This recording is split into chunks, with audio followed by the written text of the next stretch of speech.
My name is Nicole Dennis, and I am a major in the United States Army. Last Thursday evening, at the senior officers' housing area at Fort Bragg, I was carrying a tray of ribbies out to my husband, Dominic, and his friends. As I approached the back patio screen door, I heard his smug voice. "I doubt this sham of a marriage lasts another year. She's just not in my league anymore." His friends laughed, raising glasses of Pappy Van Winkle, the bourbon I'd stood in line for 8 hours to buy for our anniversary. Nathan's voice cut in. "She's as rigid in bed as she is in formation." Dominic laughed loud. "My lawyer says I've got a solid case for half her military pension."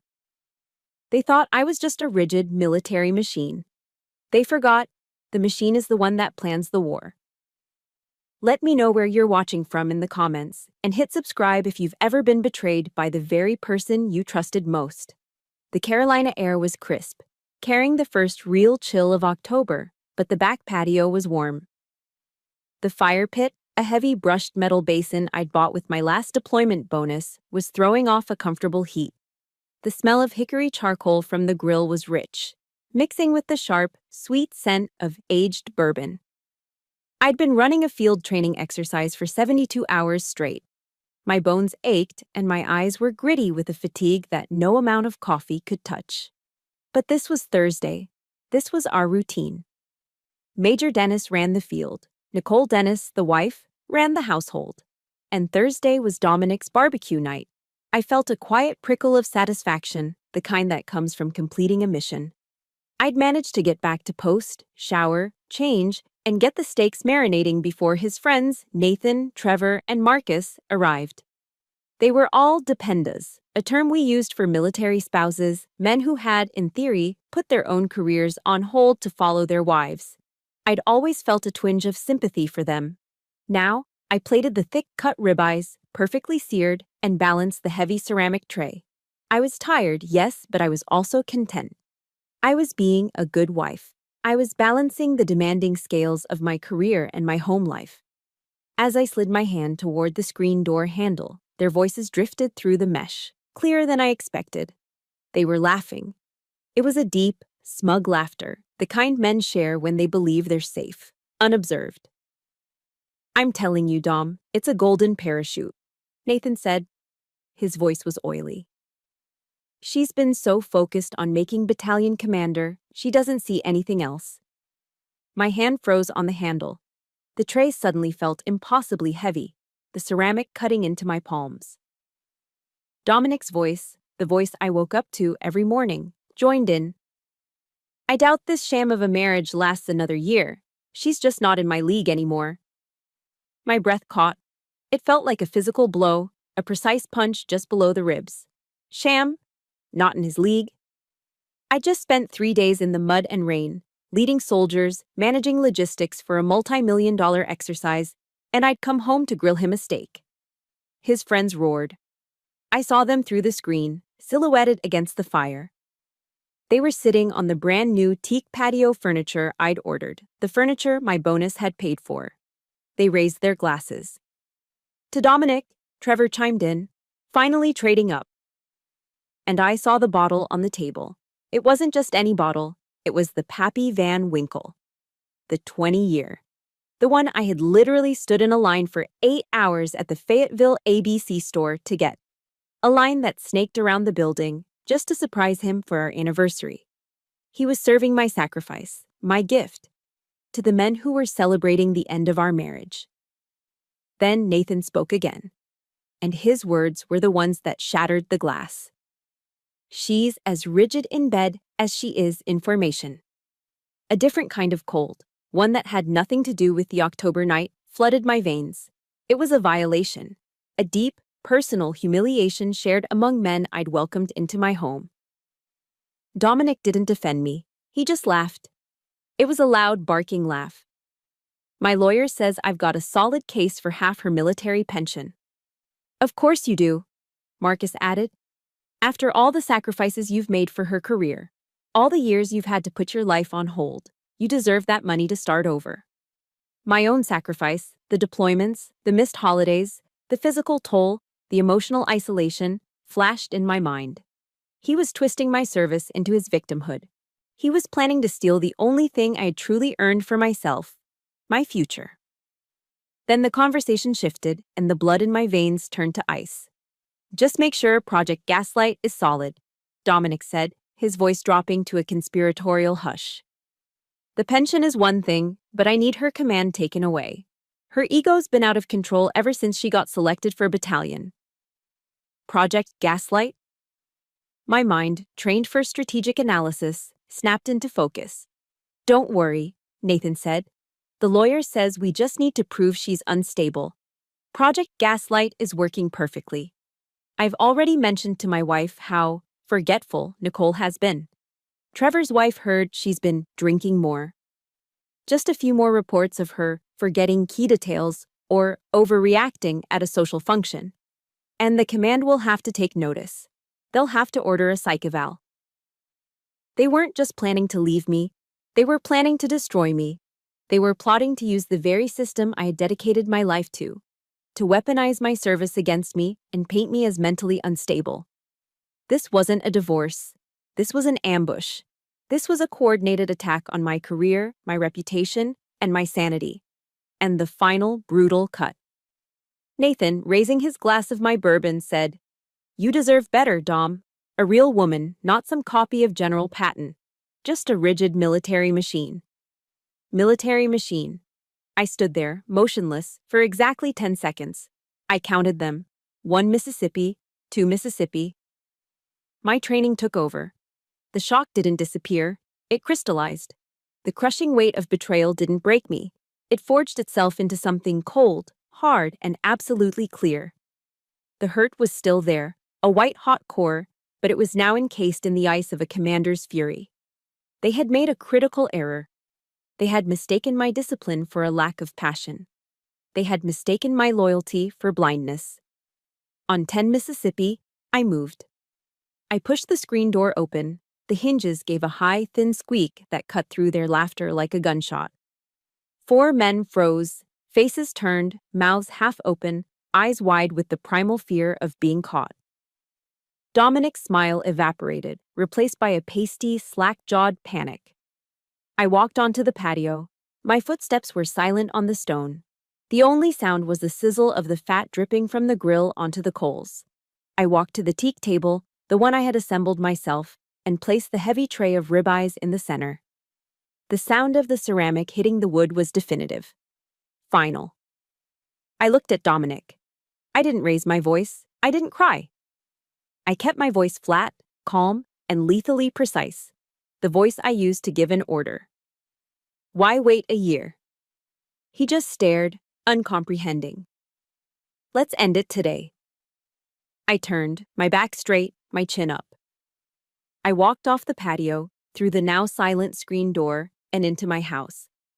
I left them out there in the cold, with the smell of the steaks they would never eat, the fire, and the deafening dead silence of their own treachery. I didn't grab a coat. I didn't grab my purse. I just grabbed my keys from the ceramic bowl by the door, a bowl I'd bought on our honeymoon in Key West, and walked out of the house I'd paid for. The drive was short, maybe 10 minutes across post, but it felt suspended in time. The streetlights of Fort Bragg blurred past the windows of my Jeep, haloed in the damp October air. I drove past the 82nd Airborne Division headquarters, past the rows of neatly parked Humvees, symbols of order and discipline. My world. A world where loyalty was everything, where your word was your bond, where a threat was identified, analyzed, and neutralized. And I had been living with one in my own home for years. I pulled up to the BOQ, the Bachelor Officers' Quarters. It's the military's version of a sterile, no-frills hotel, a place for temporary duty, or, in my case, domestic emergencies. I walked to the front desk, the fabric of my OCPs, my combat uniform, rustling with each step. I was still wearing it. I hadn't even had the thought to change. "Checking in, ma'am," the young specialist at the desk asked, his eyes politely avoiding the fact that I was a major checking into temporary lodging at 2100 on a Thursday. "Yes, specialist, just for tonight." I pulled out the emergency credit card I keep in a pocket on my body armor, separate from my wallet. a card I'd always assumed I'd use if my car broke down on a highway, not if my marriage did. He handed me a key card. Room 210. The room was exactly what I expected. Beige walls, a bed with a stiff patterned bedspread, a government issue desk, and a faint, lingering smell of industrial cleaner. It was temporary. It was impersonal. It was safe. I locked the door, the deadbolt sliding home with a heavy thud. The sound echoed in the small room, and it was that sound, that final definitive click of isolation, that finally broke the dam.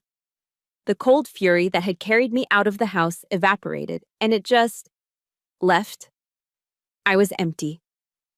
I sat on the edge of the stiff bed, my hands still clenched at my sides, and for the first time in hours, I allowed myself to collapse. I didn't just cry. It was a complete unraveling. The sobs were deep, ragged, and humiliating. They tore out of my chest, fueled by a shame so profound it choked me. I wasn't crying for lost love. The man I loved, I realized, had probably never existed. I was crying for the fool. For me. I was crying for the humiliation of it all. I am Major Nicole Dennis. I lead soldiers. I analyze complex battlefield intelligence. I can spot a threat from a mile away. But I couldn't spot the one sleeping next to me. I had applied the Army value of loyalty, unquestioning, absolute loyalty, to a traitor. And he had used that loyalty, my own code of honor, as his primary weapon. The military machine, Nathan had called me. Maybe they were right. I saw all the external threats but missed the cancer growing inside. I pressed the heels of my hands into my eyes, trying to force the memories back, but they came anyway. The red flags I had dutifully, stupidly painted green. I remembered when I was promoted to captain. I was so proud. I'd pinned on the dual silver bars, and I felt that sense of accomplishment, of moving forward. Dominic had just been laid off from another sales job he'd claimed wasn't challenging enough. I came home, wanting to celebrate with a bottle of champagne. He was sitting on the sofa, in the dark, watching ESPN with the sound off. I uncorked the bottle, the pop sounding too loud in the quiet room. "Guess who's a captain?" I said, trying to sound cheerful. He didn't look at me. He just took a long pull from his beer. "So that's it then," he said, his voice flat. "You're Captain Dennis's now. You're the boss. Guess you won't be needing me much longer, will you? You're leaving me behind." The joy vanished, instantly replaced by a cold, slithering guilt. He hadn't said congratulations. He had taken my success and twisted it into an act of abandonment, an attack on him. I spent the rest of my promotion night apologizing, reassuring him that his role was just as important, that my career was our career. And I remembered the finances. Oh God, the finances. Dominic had always handled them. "Babe, you're brilliant at military stuff," he'd say, ruffling my hair. "But you're too trusting. You're naive about money. Let me handle the investments and the bills. You just focus on being a soldier." And I let him. I was grateful. It was one less thing on my plate. I signed the power of attorney papers. I gave him access to all my accounts. I was a major in the U.S. Army, and I was getting an allowance from my own husband, paid from my own salary. I saw it even then, but I told myself it was partnership. It was division of labor. Tonight, sitting in this sterile BOQ room, I saw it for what it was. It wasn't partnership. It was isolation. It was a calculated move to sever my control, to make me dependent on him for my own money, to prepare for the day he would try to take it all. Project Gaslight hadn't started last week. It had been underway for years. But the worst memory, the one I kept buried under mountains of field manuals and deployment orders, clawed its way to the surface. Afghanistan, 6 years ago. I was on deployment, running operations out of Bagram. It was a brutal tour. We were taking a lot of contact, and I was pregnant. We'd been trying for a while, and it had finally happened. I was terrified, but I was also hopeful. It was a small, secret piece of light in a very dark place. Then, at 14 weeks, I miscarried. It happened violently, quickly, in the middle of the night on the cold floor of a plywood hut. When I was stable, I got to a satellite phone to call him. I needed my husband. I was broken, I was bleeding, I was 7,000 miles from home, and I had just lost our child. I was sobbing so hard I could barely speak. There was a long silence on the other end of the line, just static. I remember thinking the call had dropped. "Dominic?" I whispered. "Did you hear me?" His voice came back, not sad, not comforting. It was cold, analytical. "Yeah, I heard you," he said. And then he said the words that I would never, ever forget. "Maybe it's a sign, Nicole. You've been so focused on the job. You're always in the field, always gone. You chose your career over being a mother." I'd collapsed. I believed him. For 6 years, I carried that. I believed that my ambition, my service, my very nature had cost me my child. I believed I was unworthy of being a mother. If you've ever had your deepest pain used against you by someone you loved, please just hit that like button to show some support. And if you've ever seen a red flag in someone that everyone else missed, comment "red flag" below. You are not alone in this. Tonight, the cold, hard truth hit me. Dominic's words. They hadn't been the clumsy lashing out of a grieving husband. He hadn't been grieving at all. It was a tactic. It was a calculated, cruel, strategic move to break me, to instill a core of self-doubt so deep I would never challenge him again. He had used the worst moment of my life as a tool of manipulation. The crying stopped. The ice was back. The tears stopped. The realization hadn't just brought pain. It had brought a terrible, clarifying cold. The ice was back. I stood up from the stiff polyester bedspread. My legs were numb, but they held me. I walked into the small, fluorescent-lit bathroom. The face that stared back at me from the cheap, government-issue mirror was a wreck. My eyes were swollen, red-rimmed. My hair was matted on one side from where I'd been lying down. I looked like a victim. I hated it. I turned to the faucet, pushing past the warm and straight to sea. The water hit my hands, shockingly cold. I cupped it and splashed it onto my face. Once, twice, a third time. The frigid water was a physical shock, a tactical reset. It was the same thing I did in the field when I hadn't slept in 48 hours and needed to be sharp for a briefing. It was a baptism of cold fury. I grabbed the starchy, thin towel from the rack and scrubbed my face dry. I didn't just wipe away the tears, I wiped away the fog of betrayal. I wiped away the weeping, blindsided wife. When I looked in the mirror again, Major Dennis was looking back. Her eyes were still red, but they were no longer weak. They were focused. My mission was clear. This was no longer a personal crisis. This was an internal security threat. I walked back into the room and unzipped my duffel bag. I pulled out my government-issued laptop. It's not a sleek, silver personal machine. It's a thick, black, ruggedized Panasonic Toughbook, heavy and built for war zones. It's a tool. I sat at the small desk, plugged it in, and booted it up. The familiar secure access login screen appeared. I entered my 20-character password. My fingers didn't hesitate. I opened my encrypted file container. This was my personal space, more secure than any bank vault. This bare, beige BOQ room was no longer a refuge. It was now my tactical operations center. My talk. My mind, trained in the military decision-making process, began to move. Mission: neutralize threat. Protect assets, secure career. Enemy: Dominic. Hostile, primary target: Nathan, Trevor, Marcus. Co-conspirators: time frame: immediate. My fingers flew across the keyboard. I created a new master folder. I didn't title it Divorce. I titled it Operation Counter-Strike. Inside, I created the subfolders just as I would for any mission profile. Folder 1, Joint Assets. The house, the bank accounts, the investments I'd been too naive to manage. Folder 2, Nicole's service record. My OERs, my awards, my commendations, my fitness reports, every piece of paper that proved who I was. Folder 3, Dominic's financial failures.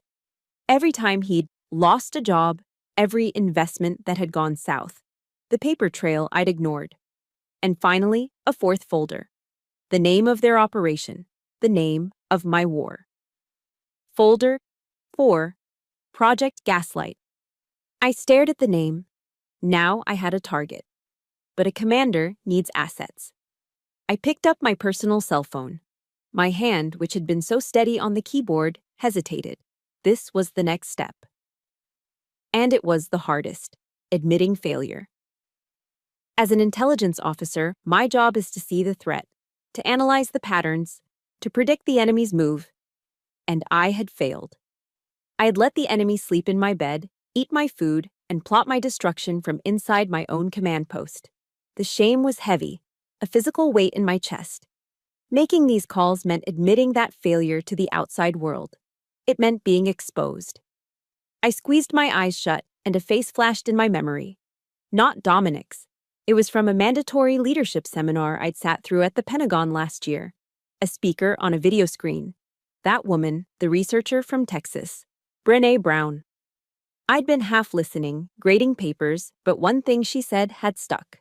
A quote that all the female officers had written down. "Vulnerability is not weakness," she'd said. "It's our greatest measure of courage."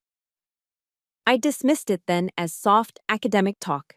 Now, in this sterile room at 2 a.m, I understood. Making this call, exposing my failure, wasn't weakness. It was the first, most courageous act of this entire counteroffensive. I took a deep, steadying breath. I opened my contacts and found the name, Patricia Winters, attorney at law, the best and most ruthless military divorce lawyer in Fayetteville. I pressed dial. It was 0200, but her website said 24/7 emergency line. A groggy voice answered. "Winters' office." "This is Major Nicole Dennis," I said, my voice firm. "I need to speak with Ms. Winters. It's an emergency." "Ma'am, it's 2 a.m. "It's an emergency," I repeated. "Tell her it's about an internal security breach." The line clicked. I waited. A new voice, sharp, awake, and all business, came on. "This is Patricia Winters. Ms. Winters, this is Major Nicole Dennis. I have a situation." The shame rose up again, hot in my throat. "I need an emergency restraining order. I need an immediate freeze on all joint assets. My husband, he is actively plotting to subvert my career." There was a silence on the other end, but it was a calculating silence. "Major Dennis," Patricia said finally, her voice like ice. "I'm glad you called. Your husband, Dominic, tried to retain my services 3 hours ago." My blood ran cold. "What?" "It's a classic shark move. He tried to consult with me to conflict me out, to prevent me from representing you. It's the first thing abusers do. I declined him. His story didn't add up." She paused. "I've been waiting for your call. Be at my office at 0800. We start the offensive." She hung up. I let out a breath I didn't know I was holding, a small victory. He was sloppy. I had my legal counsel. One call down, one to go. This one was harder, more personal. I dialed the number I knew by heart, my command sergeant major, my top. CSM Evans. He answered on the second ring. His voice was wide awake, professional, not a trace of sleep in it. "Evans." "Top," I said, my voice thick with emotion I hadn't expected. "It's Major Dennis. I apologize for the hour." "No apology needed, ma'am." "What's the situation? Unit status?" "The unit is fine. I'm not." "Top, I'm at the BOQ. I have a severe personal situation. It's contained, but it's bad." I had to force the next words out. This went against every fiber of my being as a commander. "You're going to hear things, Top. Rumors. Strange things about me. They might come from inside the spouses club. They are part of a coordinated effort. I need you to hold the line. I need you to trust me, even if what you hear sounds bad." There was a 10-second pause. I heard him breathe. CSM Evans was a 30-year veteran. He'd seen everything. "Ma'am," he said, and his voice was the sound of bedrock. "I don't listen to rumors. I follow my commander. Your command? The unit is secure. You do what you need to do. I'll see you at PT." He hung up. I closed my eyes. The shame I'd felt calling the lawyer was washed away by a profound wave of gratitude. This was loyalty. Not the empty promises of a marriage, but the steel-forged bond of the uniform. My Army family was my true family. I wasn't alone. I turned back to the laptop. The fatigue was still there, a heavy cloak on my shoulders, but the determination was a fire in my belly. I had my legal asset. I had my unit secured. I clicked open the Project Gaslight folder. The screen was bright in the dark room. I was no longer a wife crying on a bed. I was a commander. And I was planning a war. I was staring at the glowing, empty folder on my laptop screen. Project Gaslight. My strategy was sound. My assets were in place. Patricia was my legal counsel, CSM Evans my operational support. But I had no tactical intelligence, no proof. I was a commander with a battle plan, but no ammunition. The entire operation hinged on what was inside that empty folder. It was 00:30, half past midnight. The silence in the BOQ was absolute, broken only by the low hum of the ventilation system. Then, a sound. A soft, hesitant knock on my door. I went rigid. My heart didn't just beat, it kicked, a hard, sudden jolt against my ribs. No one knew I was here except Patricia and my top. Neither of them would come knocking like this, which meant someone else knew. He knew. Was this it? Was Dominic here to finish it? To escalate? I moved silently, my bare feet on the thin carpet. I didn't approach the door. I moved to the side, my back against the wall, my hand on the deadbolt, my eyes locked on the peephole. I held my breath. Another knock, this time a little more urgent. Major Dennis. A man's voice, muffled but familiar. My stomach twisted. It was Nathan, one of them. One of the men from the porch. I didn't move. This could be a trap. Dominic could be standing just out of sight, phone recording, waiting for me to overreact so he could have his proof. Major Dennis, please. Nathan's voice cracked. We need to talk to you. Please, it's about Dominic. I listened. I heard another voice, a woman's. Just open the door, Nicole, she said. Her voice was steady, firm. He's an idiot, but he's not a threat right now. I am. I didn't recognize her voice. I slowly leaned toward the peephole. Nathan was standing there, but he wasn't the arrogant man from the barbecue. He looked pathetic. He was wearing cargo shorts and a t-shirt, his hair a mess, his face pale. He looked like he'd been thrown out. Beside him stood a woman I recognized vaguely from unit functions. Sophie, Nathan's wife, an Army nurse, worked at Womack. She was in scrubs, looking like she'd just gotten off a shift. And she looked furious. I slowly undid the deadbolt and opened the door, but only as far as the security latch would allow. The metal chain was taut. Sophie didn't flinch. She looked straight at me, through the gap. Major Dennis, I'm Sophie, Nathan's wife. I know who you are, Sophie, I said, my voice low. Good, she said. Then you know I'm a captain in the Nurse Corps. I took an oath to do no harm, and I am not going to stand by while my husband participates in a conspiracy to destroy another woman, let alone another officer. She looked at Nathan, her disgust so potent I could feel it. My husband is a coward, ma'am. But tonight, he's trying to do the right thing. Because I made him. Nathan wouldn't meet my eyes. He was staring at his feet. What is this, Sophie? I asked. She held up a small black object. A USB drive? This is everything, she said. This is Project Gaslight. Now, are you going to let us in? I undid the latch. They stepped inside. Nathan immediately moved to the far wall, as if trying to make himself small. Sophie, however, walked right up to the desk, her eyes scanning my laptop, the empty folders, the whole scene. She understood instantly. You already knew, she said. It wasn't a question. I heard them, I said. Tonight. We figured, she said. I found the group chat on Nathan's iPad. He forgot to log out. I've been reading it for 3 weeks. She said it so calmly, but her hands were shaking. He told me it was just guy talk, she spat, glancing at Nathan. Venting. Then I read what they were actually planning. She turned back to me and held out the drive. It's all in here. 3 weeks of screenshots. I downloaded every conversation, every picture, every file. My hand was steady as I took it from her. I slid it into the USB port. The icon popped up on my screen. I clicked it. The folder opened.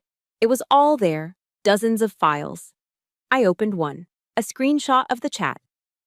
Dominic. We need to establish the unstable narrative. Need a few more reports of her forgetting things. Trevor. Easy. Linda's already convinced she's paranoid. Nathan. LOL. The military machine is starting to rust. I felt sick. I clicked on another file. It was a photo of me at a unit function, laughing with a group of my soldiers, including CSM Evans. Dominic, or one of them, had circled my face and my tops. The caption underneath, written by Dominic. See what I mean? Way too close with her NCOs. Inappropriate relationship?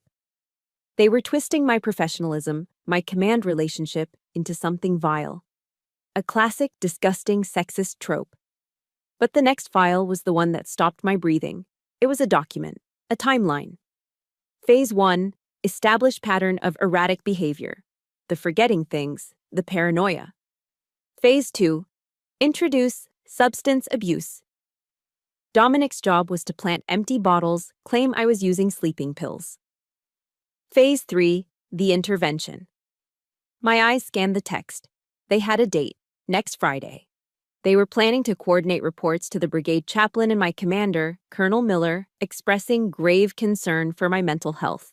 They were going to use their status as concerned husbands to force me into a mandatory psychological evaluation. It wasn't just about money. It wasn't just my pension. They were going to have me declared mentally unfit. They were going to make me lose my command. They were going to destroy my entire 20-year career. This was it. The whole sickening sociopathic plan. I looked up from the screen, my vision narrowing. I felt the ice not just in my veins, but coating my bones. Sophie was watching me. They want to ruin you, she whispered, her nurse's composure finally cracking. Just because you're you. And he's not. The bitter truth of it hung in the air.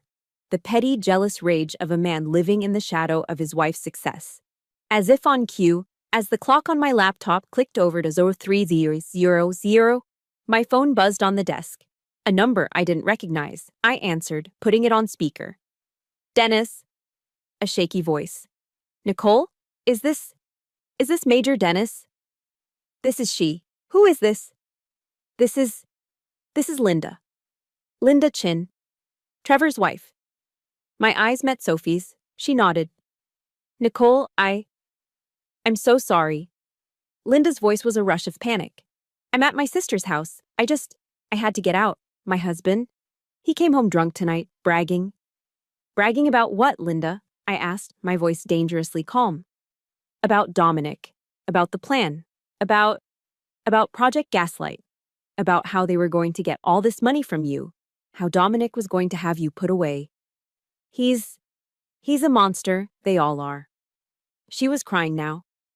I started recording him on my phone. I got it all, Nicole. I got him bragging about the whole thing. I'm filing for divorce in the morning. I'll send you the file. I'm so sorry. She hung up. The room was silent again. I looked at Nathan, cowering by the wall. I looked at Sophie, her face a mask of resolve and shame. Then I looked back at my laptop. The Project Gaslight folder wasn't empty anymore. It was full. The screenshots, the timeline. And now, an audio file on its way. My hand was no longer shaking. I had my ammunition. I had my weapons. I didn't sleep. After Sophie and Nathan left, I spent the next 2 hours in that cold BOQ room, the glow of the laptop screen painting my face blue. I went through every file on that USB drive, every screenshot, every message, every poisoned word. I read them until the initial shock and rage wore off, and all that was left was a cold, hard certainty. Then Linda Chin's audio file came through. I put in my earbuds and listened. I heard the clinking of ice in a glass, the slurred, boastful voice of her husband, Trevor. And I heard him, in vivid, drunken detail, lay out Dominic's entire plan to have me declared mentally unfit. My weapons, as I'd called them, were laid out on the desk. The digital evidence, the audio file. It was all there. I spent the last hour before dawn staring at the ceiling, listening to the hum of the air conditioner. Linda's last words to me echoed in my head. They won't stop. I knew she was right. The timeline I'd read proved it. Their Phase 3 was scheduled for next week. But I was wrong about the timeline. They weren't waiting. At 0600, exactly as the first gray light of dawn filtered through the blinds, a notification popped up on my government laptop. It wasn't a standard email. It was a high-priority calendar invite from the Brigade XO. My heart didn't just sink, it plummeted. The subject line was sterile, official. Subject, meeting with Brigade Commander, time, 1000. Location, Brigade HQ, conference room. Attendees, COL Miller, MAJ Dennis. Notes, regarding an urgent personal matter. I stared at the words. An urgent personal matter. He'd done it.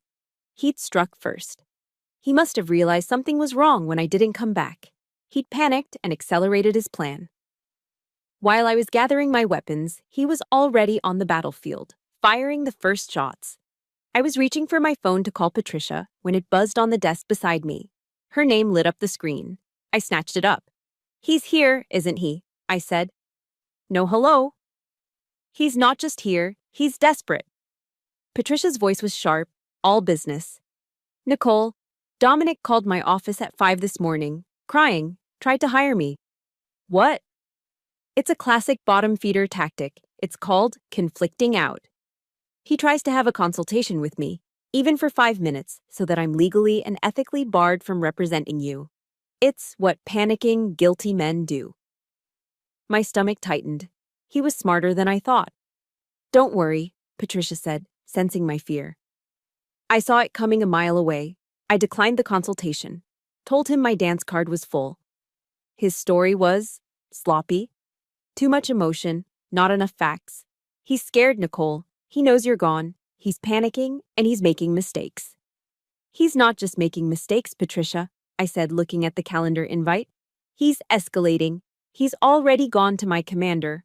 I've been summoned. 10. Damn it, Patricia said. Okay, he's trying to control the narrative. He's setting you up to look unstable before you can file. You walk in there alone, you're on the defensive. I know, I said. I need. My other phone, my government cell, rang on the desk. An internal post number. My blood ran cold. Patricia, I have to call you back. It's the chaplain.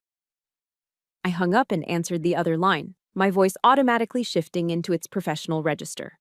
Major Dennis. Nicole, it's Chaplain Karras. I hope I'm not calling too early. His voice was kind, gentle. Father Karras was a good man. He'd counseled hundreds of soldiers, including some of my own. He was a trusted, sacred part of the system. Not at all, Father. What can I do for you? Son, I'm not breaching any confidentiality here, he sounded troubled. But your husband Dominic, he came to see me this morning. He was here at my office at 0500. My knuckles went white on the phone. 0500. Before the email. Before the call to Patricia. This was his first, most diabolical move. He's very worried about you, Nicole. The chaplain continued, his voice full of practiced empathy. He's deeply concerned for your mental and spiritual well-being. He says you've been under an immense amount of stress. I said nothing. I just listened to the click of the trap. He mentioned you seemed disconnected, despondent.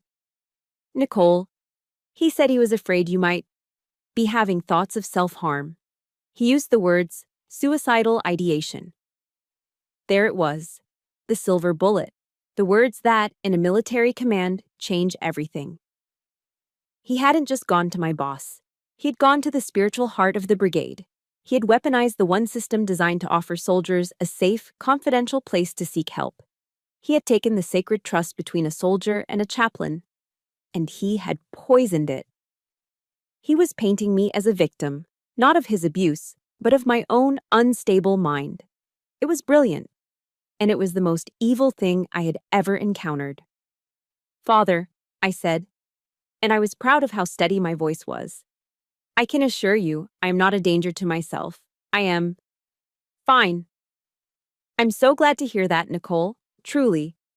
But he was very convincing. He was in tears. "I'm sure he was," I said, my voice like ice. "Father, I am on my way to a meeting with Colonel Miller at 10. I believe this is all part of the same, coordinated issue. I will explain everything then." Of course," he said, sounding relieved. "I'll be there as well. The colonel requested my presence. Just take care of yourself, Major." He hung up. I put the phone down. I stood up and walked to the window, staring out at the parking lot. The fear I'd been holding back now washed over me. This wasn't a fair fight. I'd seen it happen before. Good female officers, sharp as tacks, their careers completely derailed by a whisper, a rumor about an affair, a hint of emotional instability during a divorce. The Army, for all its progress, was still a boys' club in so many ways. Colonel Miller was a good man, but he was a traditional man, an old-school infantry officer. What would he see at 10 Narcs? Would he see his trusted major, his future battalion commander? Or would he see a hysterical, unstable woman and a tearful, concerned husband being comforted by the brigade chaplain? Dominic wasn't just attacking me. He was using the system's inherent biases against me. All my evidence, all my screenshots, all my years of flawless service, would any of it matter against the convincing performance of a distraught man? For a second, I felt the panic rise up. The same desperate, clawing feeling I'd had in Afghanistan. I was surrounded. And just like in Afghanistan, the panic sharpened into a single point of action. I would not let him control this battlefield.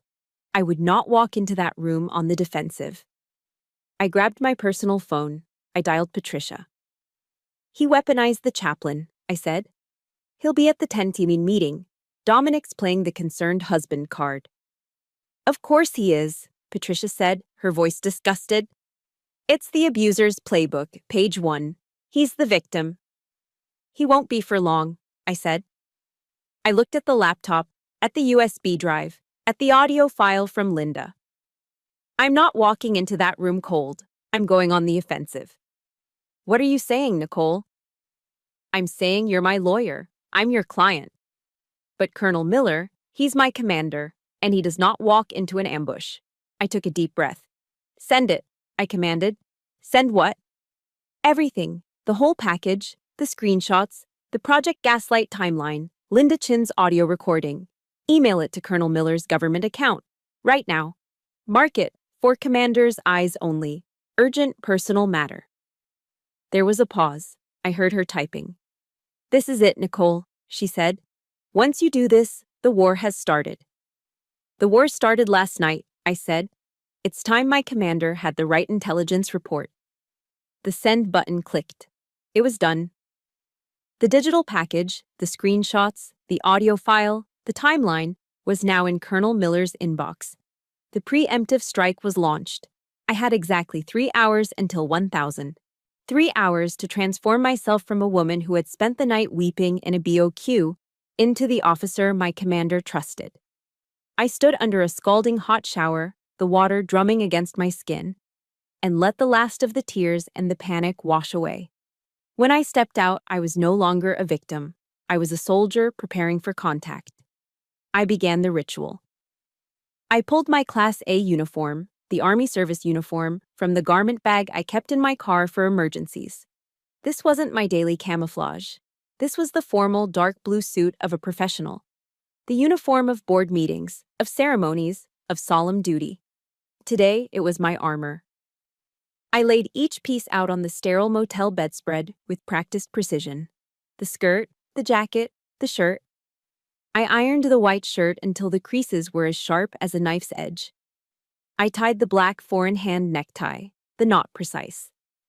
As I was buttoning the shirt, my personal cell phone, the one on the nightstand, buzzed. I glanced at the screen. A number from Ohio. Dominic's mother. My stomach coiled.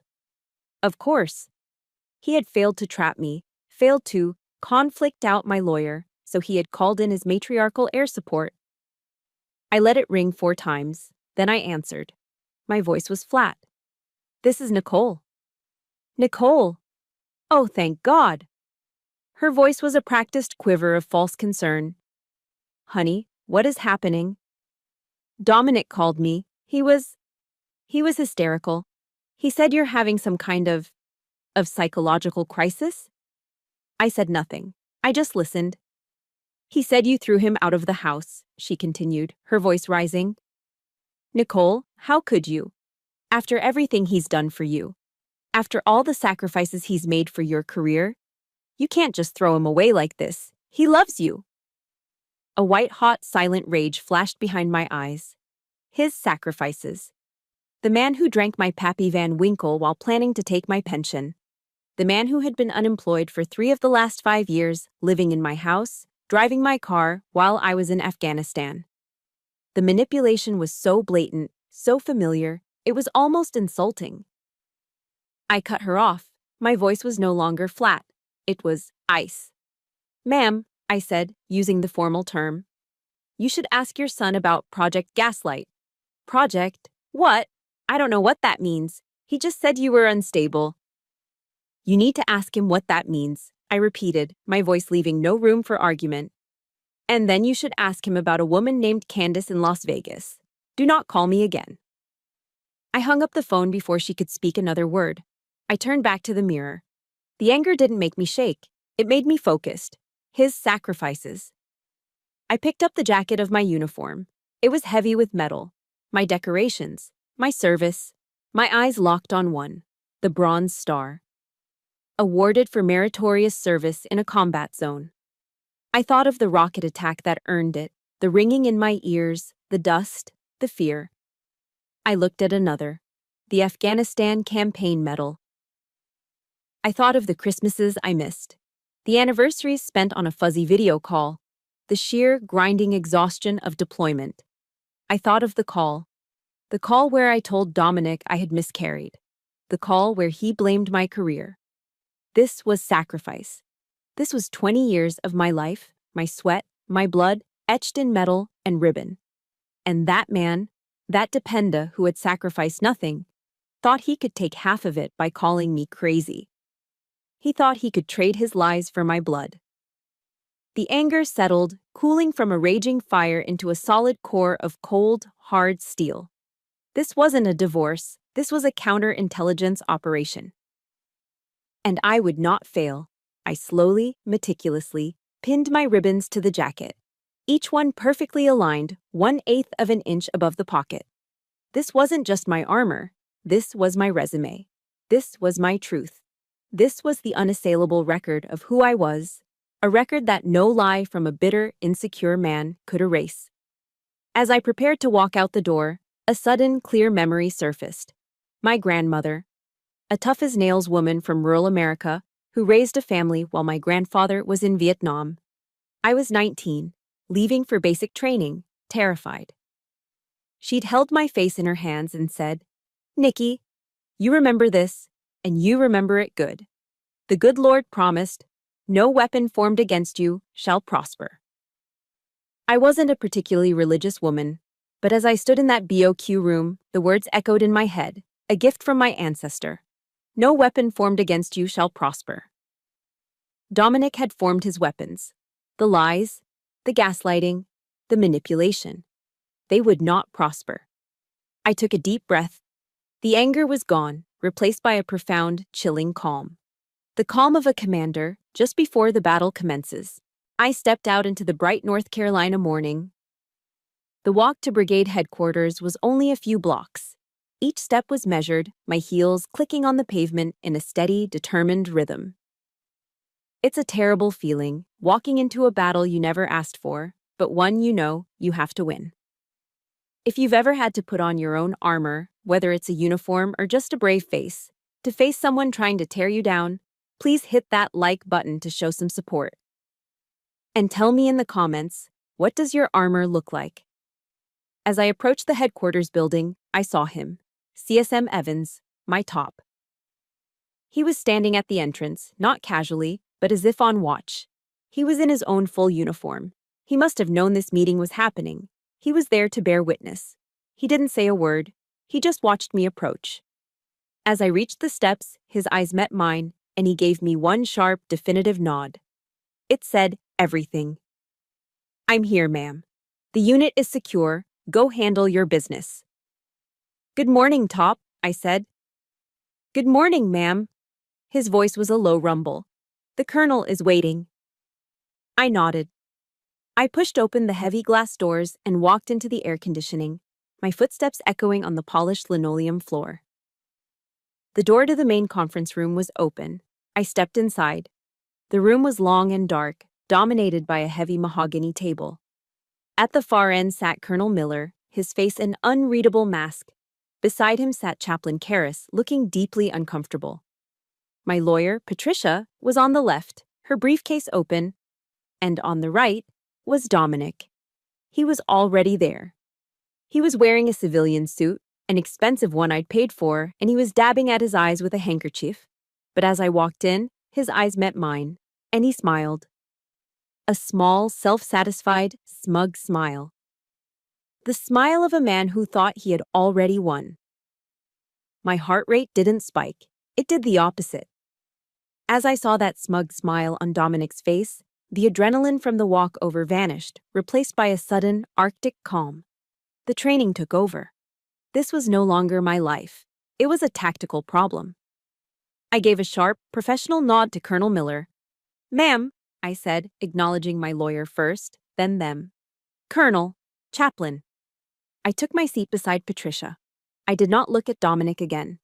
I did, however, look at the man sitting next to him. Nathan. My blood turned to ice water. He wouldn't meet my gaze. He was staring at the mahogany table as if it held the secrets to the universe, his face pale and slick with sweat. This was wrong. This was all wrong. This was the man whose wife, Sophie, had given me the USB drive. The man who was trying to do the right thing. And he was sitting on Dominic's side of the table, a co-conspirator, or a hostage. It didn't matter. He was a variable I hadn't accounted for. Thank you all for being here, Colonel Miller began, his voice flat, revealing nothing. He gestured to a man in a Class A uniform I didn't recognize, sitting next to him. This is Major Rourke from the JAG office. He's here to observe and advise on behalf of the command. A JAG officer, a lawyer for the Army. My stomach tightened, but I kept my face impassive. This had escalated beyond a personal matter. Chaplain Karras is also here, Miller continued, at my request, given the nature of the allegations. Ma'am, he nodded to Patricia. I see you are here representing Major Dennis. That's correct, sir, Patricia said, her voice clear and strong. And Mr. Dennis, Miller said, turning to Dominic. You are the one who requested this meeting on an urgent basis. The floor is yours. Dominic took a moment, dabbing his eyes again with the handkerchief. He looked up at Colonel Miller, his face a perfect mask of rehearsed anguish. Thank you, Colonel, he said, his voice thick with fake emotion. Sir, this is the hardest thing I've ever had to do. He clicked a remote. The large presentation screen at the end of the room lit up. He had prepared a PowerPoint. My poker face held, but inside I was stunned. The audacity. The sheer calculated preparation. This was Phase 3. I'm here, Dominic said, his voice cracking. As a concerned husband. Sir, I love my wife, but I am terrified for her. He clicked to the next slide. The pressure of her career, he said, shaking his head sadly. The upcoming command, it's become too much. It's causing a break, a serious mental health crisis, and I am scared she is going to hurt herself. I didn't look at him. I watched Colonel Miller. Miller's face was stone. I've tried to help her, Dominic continued. I've tried to be supportive, but she's been irrational, forgetful, and she's been self-medicating. He clicked the remote again. A new slide appeared. It was a picture. It was me. I was slumped over my desk in my home office, in my PT uniform, completely asleep. The photo was taken from the doorway. I remembered that night. It was 3 weeks ago, right after the 72-hour field exercise. I had been awake for nearly all of it, and when I got home, I'd sat down to take my boots off and had simply passed out at the desk. I'd slept there for 4 hours until Dominic found me and gently led me to bed, whispering about how hard I worked. He had staged it. I found her like this, Dominic said, his voice choked with a sob. I found this empty pill bottle next to her. He gestured to the photo where, in the corner of the desk, a bottle of Ambien was visible. My prescription. From 6 months ago. One I'd never even finished. She's abusing sleeping pills, sir, Dominic said, looking at the colonel. She's mixing them with alcohol. I'm terrified I'm going to come home one day and find her. Find her. He didn't need to finish the sentence. He had just painted a picture of an unstable, suicidal officer for her commander. The room was silent. I could feel the chaplain's eyes on me, full of pity. I could feel the JAG officer's eyes, sharp and analytical. I did not move. I did not blink. I stared at the screen, at the betrayal. He had weaponized my exhaustion. He had turned my 20 years of service, the very grit the Army demanded of me, into a symptom of a disease. And, sir, Dominic said, his voice dropping, there's more. He clicked the remote, a new slide. My breath caught. It was another photo. This one was from the brigade Christmas party last year. It was me and CSM Evans. We were standing by the punch bowl, laughing. My hand was on his arm, and I was leaning in slightly to hear him over the music. It was a perfectly innocent, normal moment. A commander and her senior enlisted advisor, her top, enjoying a moment of holiday cheer. But Dominic, the master manipulator, had cropped it. He'd zoomed in, making the innocent touch on the arm, the shared laugh, look intimate. I don't know what to think about this, Colonel, Dominic said, his voice dripping with insinuation. Her and Command Sergeant Major Evans, they spend so much time together. Late nights, always working. The room temperature dropped 20 degrees. This was the real attack. This was the Project Gaslight I'd read about. It was a classic, disgusting, sexist, and racist trope. The unstable female officer sleeping with her subordinate. He was trying to destroy 2 careers, 2 families, with one lie. This was not about divorce. This was not about money. This was annihilation. I calmly took out my notebook and a pen from my briefcase. I made a note. I did not look at Dominic. I did not look at the picture. I looked only at Colonel Miller. His jaw was set. His eyes were fixed on the screen. He was a man who had seen combat, and he knew an ambush when he saw one.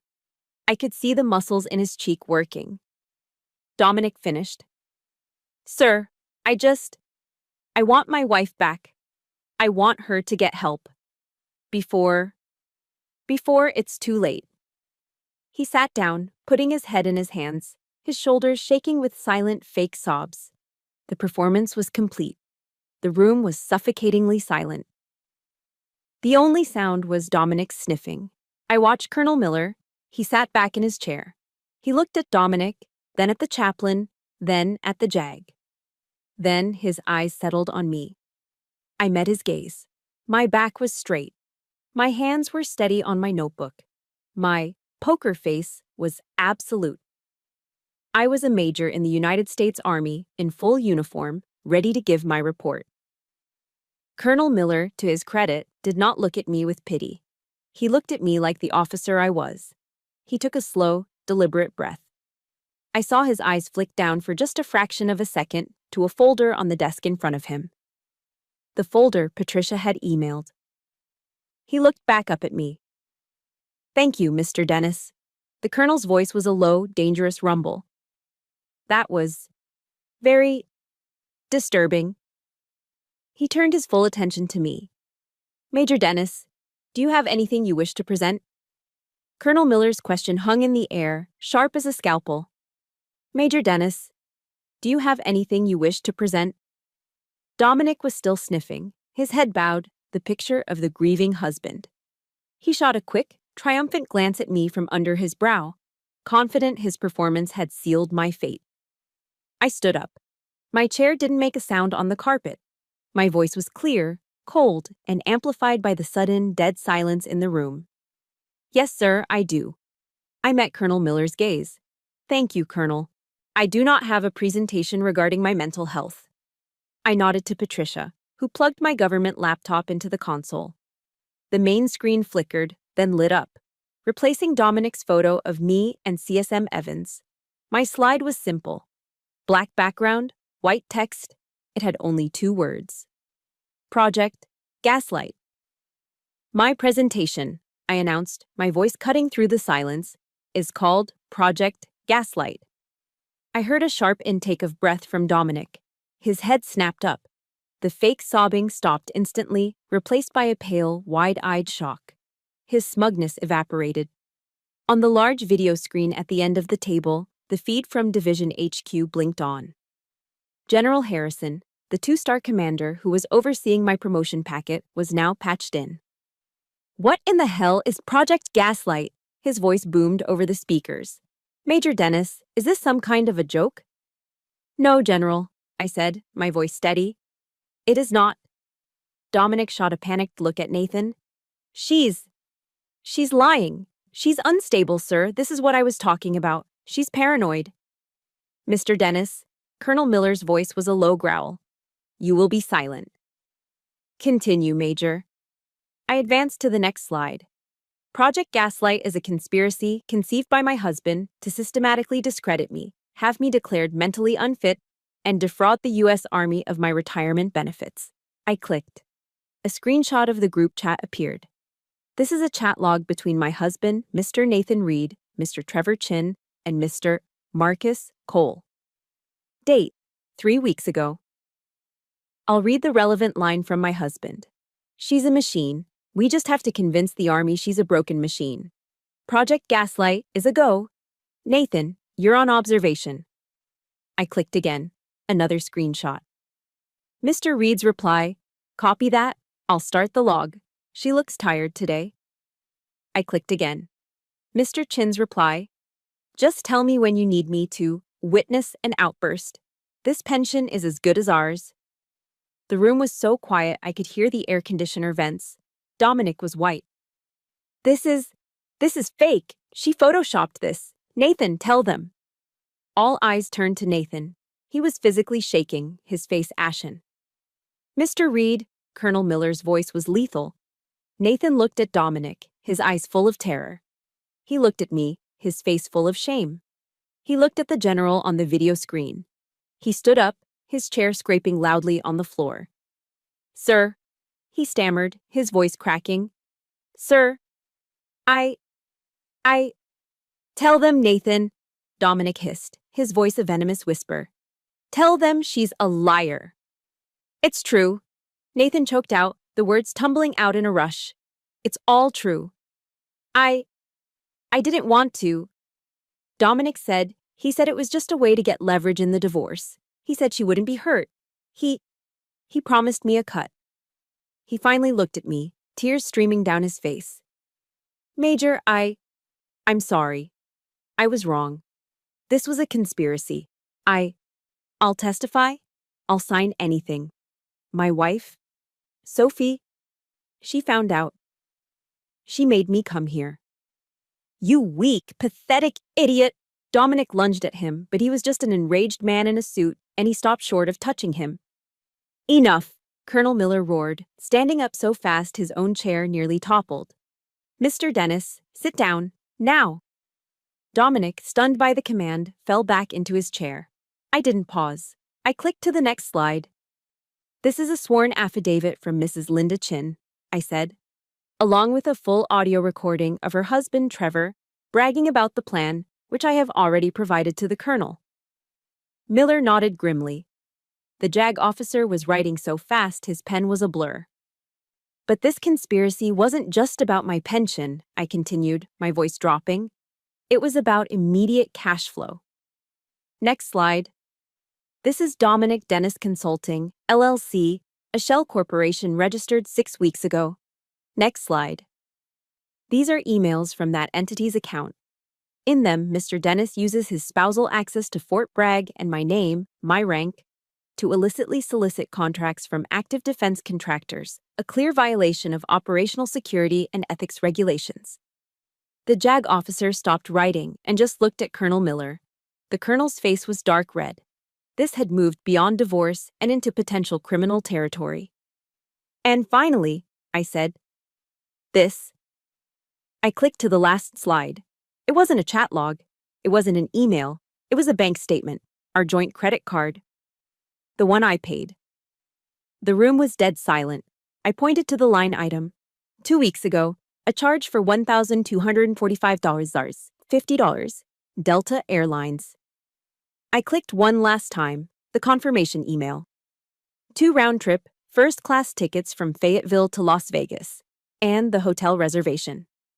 1 king suite, Bellagio Hotel and Casino, 3 nights. Check-in next Thursday, and the names on the reservation.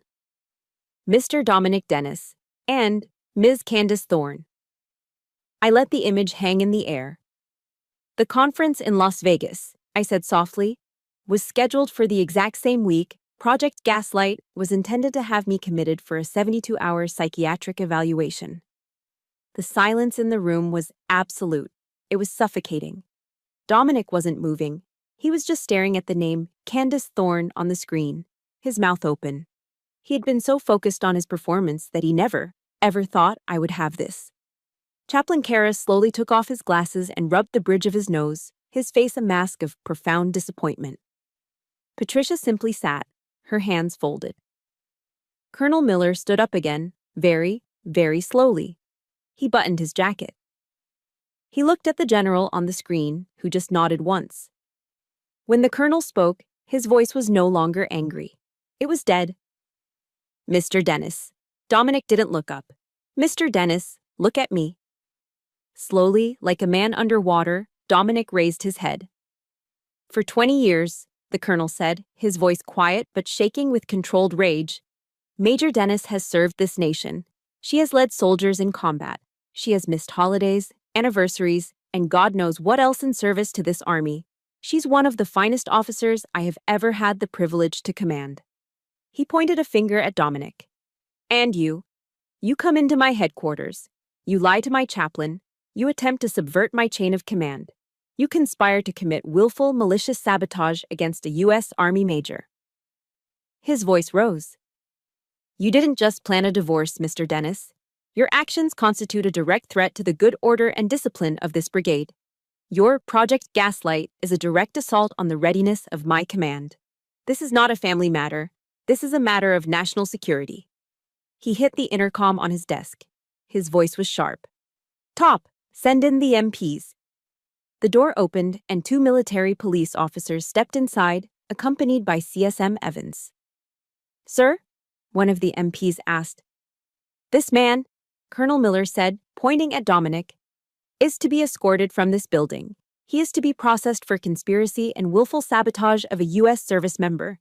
His access to Fort Bragg and any other military installation is hereby permanently revoked. Get him out of my sight, immediately. Dominic just crumpled. The expensive suit, the smugness, the lies, it all collapsed.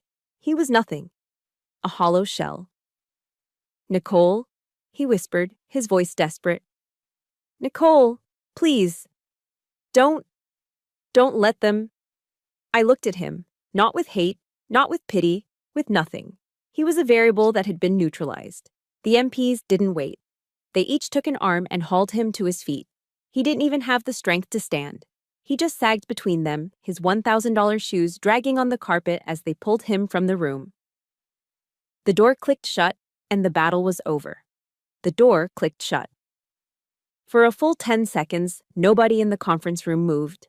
The silence was heavier than the gunfire I'd heard in Afghanistan. It was the sound of a life being irrevocably altered. Colonel Miller finally broke it. He let out a breath that seemed to carry the weight of the entire morning. He looked at me, his eyes no longer angry, but filled with a deep, professional exhaustion. "Major Dennis," he said, his voice quiet, "you have my profound apologies. I am sorry you had to endure this. Your name is cleared. This meeting, this complaint, is officially expunged. The General sends his regards and his apologies as well." "Thank you, sir," I said. My own voice sounded distant. "Chaplain," the Colonel said, turning, "please, see what you can do for Mr. Reed. He made a terrible mistake, but he came clean." Nathan was still standing where he'd confessed, tears streaming down his face. The chaplain just nodded and walked over, placing a hand on the younger man's shoulder. "And Major," Miller said, looking back at me, "go home. Take the rest of the day. Take the week. Your unit is secure." "Thank you, sir," I said again. Patricia and I stood, gathered our laptops, and walked out of the conference room. The adrenaline was gone. It had drained out of me the moment the MPs hauled Dominic away, leaving behind a hollow, vibrating emptiness. My legs felt like they were filled with sand. As we stepped out into the main hallway of the brigade headquarters, CSM Evans was standing there, as if he'd been waiting. He didn't say much. He just looked at me, his eyes assessing, and gave me a single, sharp nod. "Well done, ma'am," he said, his voice a low rumble. "Thank you, Top," I replied. "Thank you for everything." "Just doing my job, ma'am," he said. And with that, he turned and walked back to his office. That was it. The world was back on its axis. Patricia touched my arm. "Are you okay to drive? I can call you a ride." "I'm fine," I lied. "I just need a minute." "You did the right thing, Nicole," she said. "Call me tomorrow." I nodded, and she walked away, leaving me alone in the hallway. I stood there for a moment, just breathing. The battle was over. I walked out of the HQ building into the bright, cool October sunlight of North Carolina. It felt blinding. And then I saw them. Standing near the parking lot, shifting nervously from foot to foot, were Sophie Reed and Linda Chin. They hadn't left. They had been waiting. The second Sophie saw me, her hand flew to her mouth. Linda just closed her eyes in what looked like relief. I walked toward them, my briefcase feeling like it weighed 1,000 pounds. When I reached them, nobody spoke. There were no words for this. Sophie just stepped forward and wrapped her arms around me. It wasn't a gentle hug. It was a desperate, fierce embrace, the kind you give someone you pulled from a fire. Then Linda joined, her arms around both of us, and there we stood. 3 women in the middle of a Tuesday morning in the parking lot of a brigade headquarters, holding each other up. 3 women who had been tangled up in the same toxic, manipulative net. And now, all 3 of us were free. We didn't know where to go. It was 3 Mauves a.m. After leaving the HQ, I'd gone back to the BOQ and just sat. I sat in my armor, my Class A uniform, for hours. I didn't move. I just stared at the wall, processing the explosion that had just ripped through my life. Finally, Sophie had called. "Are you okay?" "No," I'd answered. "Linda and I are coming to get you," she'd said. "We're going to the Waffle House." And now, here we were, sitting in a bright yellow booth at 3 Saul. Green in the morning, under fluorescent lights that made us all look exhausted and pale. The Waffle House off the main gate of Fort Bragg. It's a 24-hour beacon for soldiers, cops, and anyone whose life doesn't run on a normal schedule. It was perfect. The waitress, a no-nonsense woman named Flo, poured us all coffee. "Tough night, huh, honeys?" she'd asked. "You could say that," Linda murmured. We ordered food, all-star specials, scrambled eggs, bacon, hash browns, toast, comfort food. We ate in silence for a few minutes, the only sounds the clinking of silverware and the low sizzle from the grill. "So," Sophie said finally, putting down her fork. He's gone." "He's gone," I confirmed, sipping the hot black coffee. "Banned from post. Permanently. Linda let out a long, shaky breath. I filed for divorce this afternoon, she said quietly. As soon as I left Patricia's office, I had the sheriff serve Trevor at his friend's apartment. I'm filing tomorrow, Sophie said, staring into her coffee. Nathan, he's going to cooperate. He'll probably be discharged. But he's broken. We sat there. The ex-wives club, I said a little bitterly. No, Sophie said, looking up at me, her eyes fierce. The survivors club. And we just sat there, drinking coffee until the sky started to turn gray. We talked about lawyers. We talked about finding new places to live. We talked about what next even looked like. We had broken the network. We were free. But we were exhausted. The rumor mill on a military base moves faster than light. They call it the grapevine. Within 48 hours, everyone at Fort Bragg knew. They knew about the showdown at the HQ. They knew about Project Gaslight. They knew about Candace. Dominic's fall was as fast as it was total. He was a dependa with no soldier. He had no house. The lease was in my name. He had no car. The bank repossessed it since he wasn't on the loan I'd paid for. He had no access to the base, no access to the commissary, no access to the status he'd built his entire identity around. About a week later, I got a call from a fellow officer.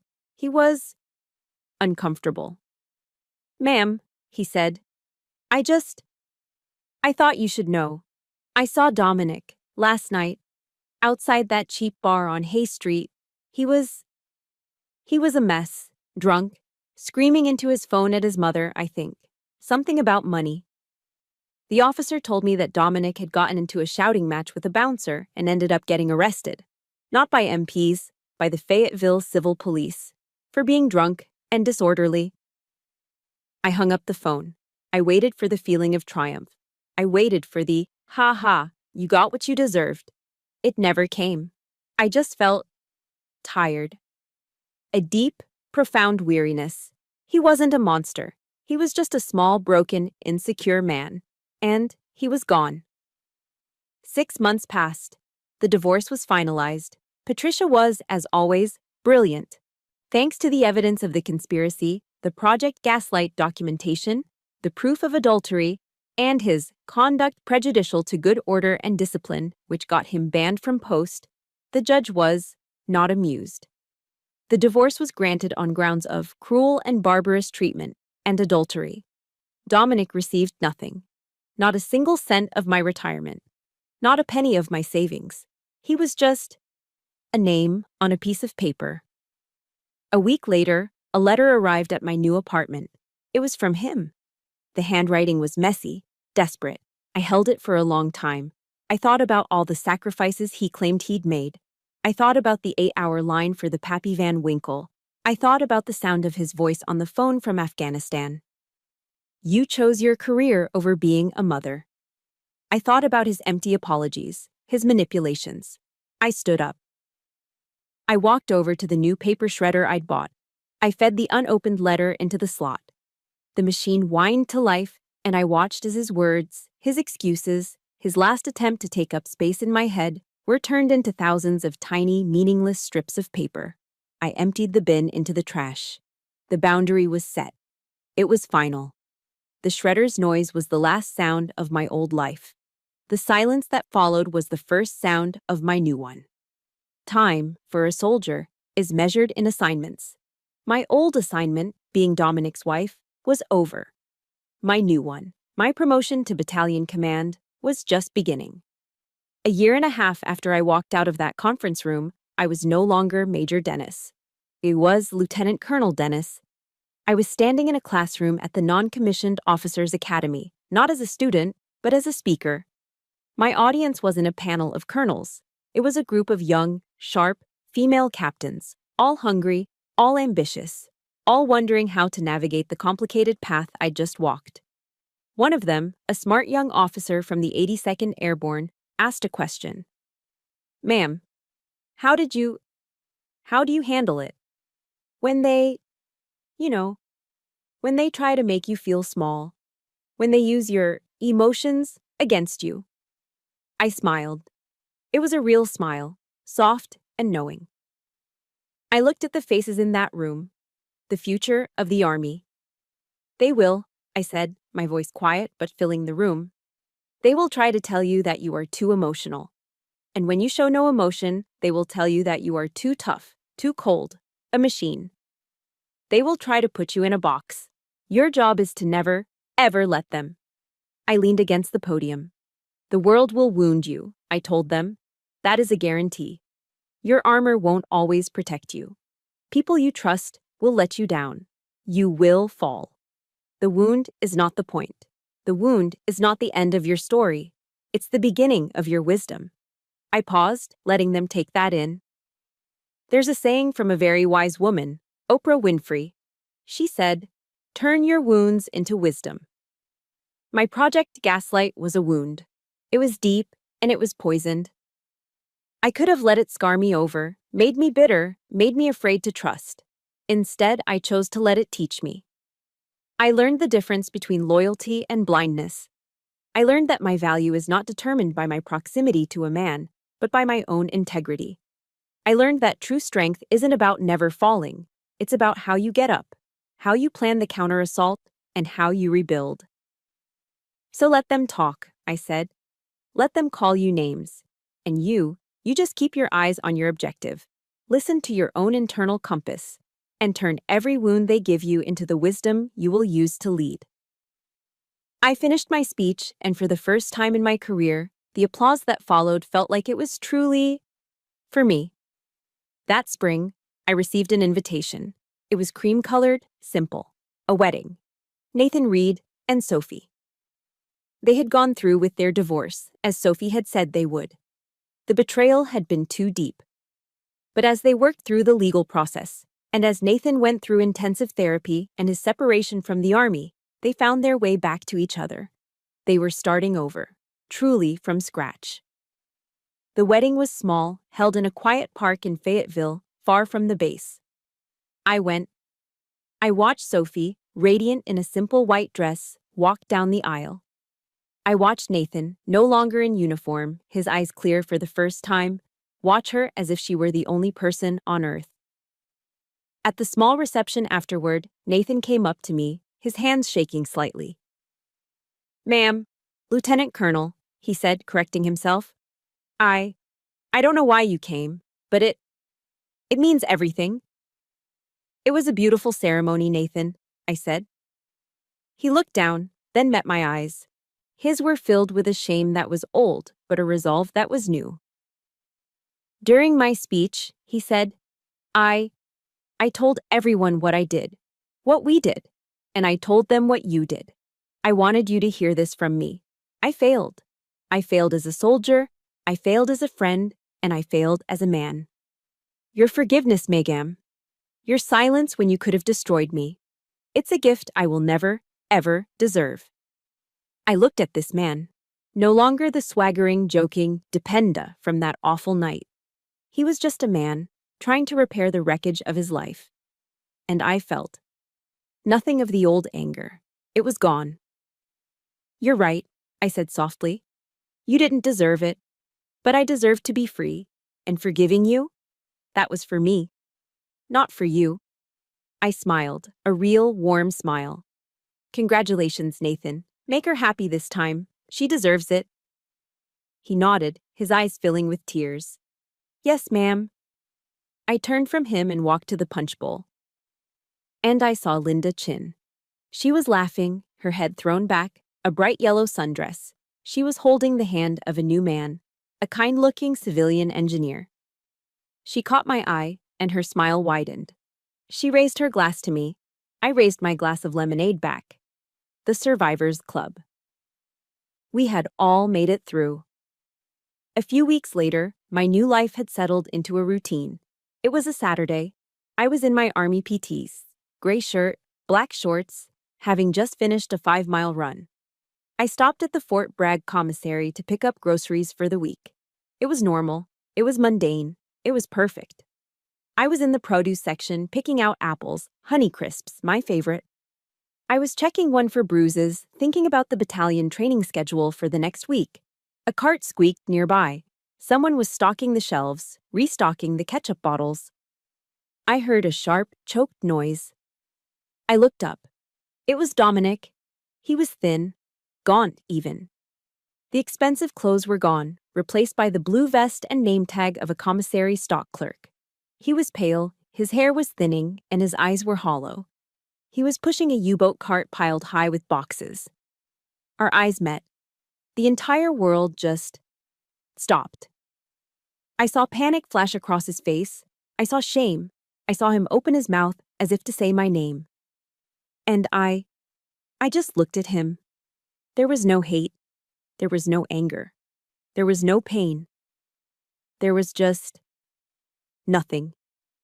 The ultimate indifference, the total, complete, and profound irrelevance of a commander looking at a stranger. I gave him a small, polite nod, the same nod I would give to any employee stocking shelves. And then, I turned back to the apples. I found a good one, crisp and bright red.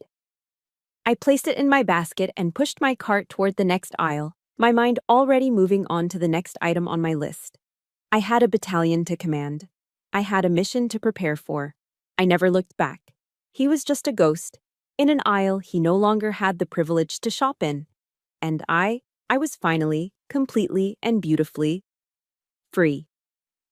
My story ends with that moment of peace in the commissary, that final, quiet victory. My journey was about turning wounds into wisdom and realizing that true freedom is indifference. But I know I'm not the only one who has walked this path. For everyone listening who has ever felt betrayed or underestimated, I see you. If this story resonated with you, please hit like and subscribe to the channel. And in the comments, I want to ask you, what is one piece of wisdom you learned from your own wound? Thank you for sharing this space with me.